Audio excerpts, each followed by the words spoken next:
ये फिल्म की कहानी कुछ इस तरह शुरू होती है। शुरुआत में हमें एक लड़की दिखाई जाती है जिसका नाम आयरस है। वो बहुत उदास होती है। कुछ वक्त पहले उसका बेटा मर गया था, जिस वजह से उसे लगता है कि उसकी जिंदगी रुक गई है। अजीब अजीब ख्यालात उसके ज़हन में आने लगते हैं। एक अंधेरी रात जब सब सो रहे होते हैं, वो अपनी जेब में एक छोटी सी छुरी डालती है और अपनी कार लेकर घर से निकल जाती है। सुबह के वक्त वो पहाड़ों के पास पहुंचती है जहां उसका बेटा दफन था। फिर वो पहाड़ों के किनारे जाकर खुदकुशी करने वाली होती है कि एक आदमी वहां आता है। उस आदमी का नाम रिचर्ड होता है। वो समझ जाता है कि आयरस अपनी जिंदगी खत्म करना चाहती है। वो उसे रोकने की कोशिश नहीं करता, बस कहता है कि मरने से पहले सिर्फ कुछ बातें कहना चाहता हूँ। फिर रिचर्ड उसे एक कहानी सुनाता है। एक लड़का था जो जिंदगी से बहुत प्यार करता था, कार्स का शौकीन था, लेकिन एक दिन कार एक्सीडेंट में उसका दोस्त मर गया। वो लड़का बच गया, लेकिन उस ट्रॉमा ने उसे अंदर से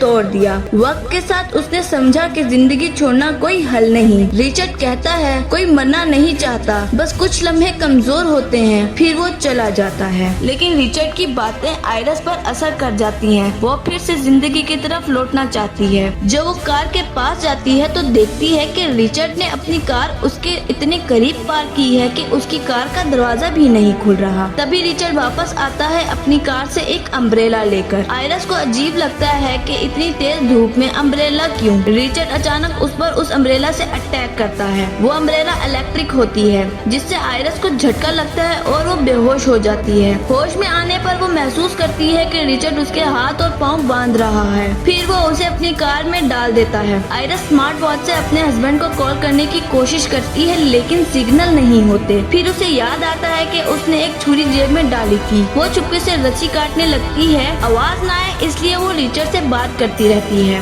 जैसे ही हाथ आजाद होते हैं वो रिचर्ड पर अटैक करती है। कार का बैलेंस बिगड़ता है और वो एक ट्री से क्रैश कर जाती है। दोनों जख्मी हो जाते हैं। आयरस रिचर्ड का गला सीट बेल्ट से घोंटती है, लेकिन वो बच जाता है। वो फिर दोबारा उस पर अटैक करती है और दोनों कार से निकल जाते हैं। आयरस अब उस पर छुरी तान लेती है। रिचर्ड कहता है तुम्हें लगता है मैं इतना बेवकूफ हूँ? मैंने तुम्हें पहले ही इंजेक्शन दे दिया है। 20 मिनट में तुम्हारी बॉडी पैरालाइज हो जाएगी। ना चल पाओगी, ना भाग पाओगी, ना बोल पाओगी। जो करना है कर लो। आयरस डर जाती है। वो भागती है, लेकिन सच में उसके पाँव सुन्न होने लगते हैं। फिर वो रेत पर रेंगती हुई जंगल में छुप जाती है। पेड़ की शाखों के नीचे चिपक जाती है, लेकिन वहाँ से कीड़े निकल आते हैं और उसकी चीख निकल जाती है। रिचर्ड उसकी आवाज सुन लेता है। बचने के लिए वो एक स्ट्रीम में घुस जाती है और पानी के साथ बैठ जाती है। रिचर्ड कहता है तुम मर जाओगी, तुम नहीं तैर सकती, लेकिन आयरस इग्नोर करती है और वो स्ट्रीम के दूसरे किनारे तक पहुंच जाती है। सिर्फ 1 मिनट रह गया होता है पैरालाइज्ड होने में। अपनी पूरी ताकत लगाकर फार्म हाउस तक पहुंचती है, लेकिन गिर जाती है। अब सिर्फ उसकी आंखें हिल रही होती हैं। एक बूढ़ा आदमी उसे देख लेता है। वो उसे ब्लिंक करके जवाब देने का तरीका समझाता है। 1 दफा ब्लिंक मतलब हाँ, 2 दफा ब्लिंक मतलब ना। वो उसे व्हील बैरो में डालकर अपने घर ले आता है, लेकिन तभी दरवाजा नॉक होता है। रिचर्ड आ जाता है, लेकिन ये बूढ़ा आदमी मजबूत होता है। वो रिचर्ड की खूब ठुकाई करता है। रिचर्ड उसके पाँव में छुरी मार देता है, फिर उसी छुरी से उसका कत्ल कर देता है। आयरस सोफे के पीछे छुपी हुई सब कुछ देख रही होती है। रिचर्ड सब सबूत मिटाने के लिए घर को आग लगा देता है। आयरस मरना नहीं चाहती, इसलिए अपनी उंगली से विंडो की स्लेट को हिलाती है। रिचर्ड देख लेता है कि आयरस जिंदा है। वो आयरस को दोबारा अपने ट्रक में डाल लेता है। ट्रक चलाते वक्त उसकी बेटी का फोन आता है। वो कहती है कि वो और उसकी माँ उससे मिलने आ रहे हैं। रिचर्ड घबरा जाता है। गाड़ी का फ्यूल खत्म हो जाता है। वो एक पेट्रोल पंप पे रुकता है और आयरस को कैप पहना देता है ताकि लोग उसके एक्सप्रेशंस ना देख सकें। वहाँ एक बच्चा आयरस को देखकर समझ जाता है कि कुछ ठीक नहीं है। उसकी माँ पुलिस को कॉल कर देती है और कार का नंबर दे देती है। जब रिचर्ड वापस अपनी पुरानी कार लेने जा रहा होता है तो पुलिस ऑफिसर उसे रोकता है।